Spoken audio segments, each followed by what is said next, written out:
Jobung somnil sagi job huchi in jobin again te na thu apan non a hichi in achi pathian a hi bangin aman kadikna alamanga bangkim hi thein aman kakha a hi buai a kasung a kahinna a omlai teng pathian hu kanak wanga a omlai teng kamuk ten thutak lo again ke ding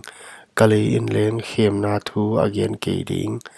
siam kahon tangsak ke dinga kasima kiapan kadikna ka koimang ke ding kadik tatna kalen tin ten a kakha ke ding hi kadam lai teng kalung tang in ke hon ko di ke ding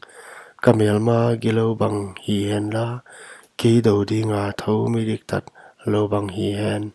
punna mutama le pathian lim sak lo mi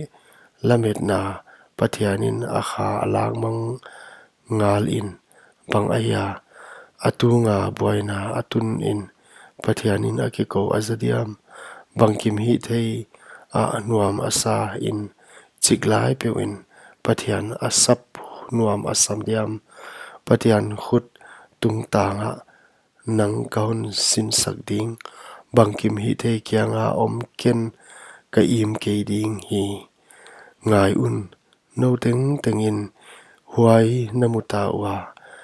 ahi ngal le bangzia ka bangma lo hong hi na hi wa jophar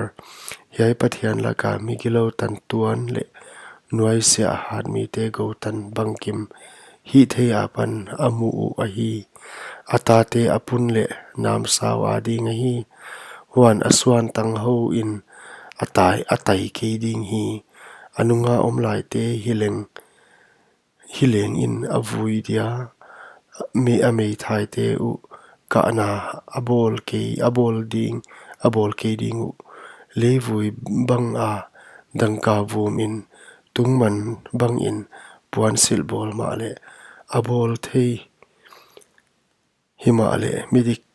ten asil ding wa mi hoi ten dangka pen a hom ding u mai mum len bang in alam a veng mi in abol aidak buk bang le la hi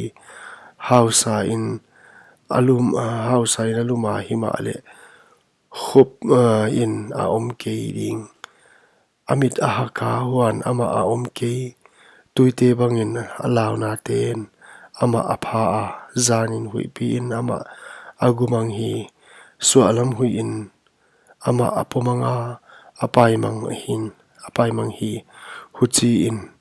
amun akipan in ama amut mang hi pathianin ama nak pi in alon dia adon ke ding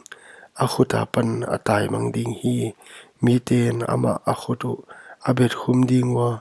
amun akipan in ama anui san ding ui